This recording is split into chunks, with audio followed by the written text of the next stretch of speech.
I want to share these creatures with you today. They're kind of in a twin frame of mind in that they're both from the same set of socks. But there's quite a few things that are different with them that I wanted to share with you.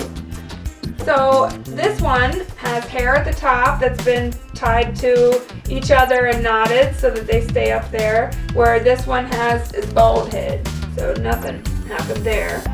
On this one, I cut the ears, again, too big, like we heard in Donkey Monkey was so big, so this enormous ear turned into an eyebrow instead. And actually there's lavender stuffed inside here so that when you go to smell it, it smells like lavender. That's stuffed inside the eyebrow. And he has 3 eyes, which is a different kind of look. This one has 2 eyes, and it's sewn with hairy yarn. And then there's an eyebrow that's been stitched over top of those eyes. Something else has been stitched in this one, and your name would be a big clue as to what has been stitched here. This one is called Butt Cheeks. And so this is the reason for his namesake. If you can see, there's one long stitch here of that hairy yarn in order to make the sweet little butt cheeks on this guy.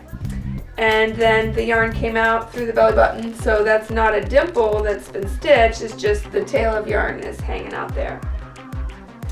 And on this one, when I was making this sock monkey, I cut the tail from the second sock, and on this one I did not cut a tail. So this is a great place to see the difference. When you cut a tail to make your sock monkey, then you are causing your arms to be skinnier than the legs, and so by about that much, if you can see on those arms there, that this thickness and this thickness are different.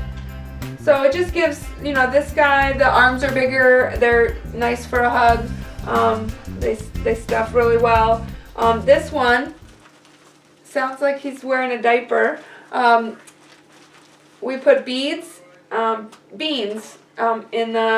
inside it, but wanted to keep them from falling down to the feet, so we put them in a plastic bag, and now it sounds like he's wearing a diaper. So just things to explore and learn as you're making your sock monkeys. I have fun exploring and learning, and I'm having fun sharing these videos with you. So thank you so much for watching. Have a great day.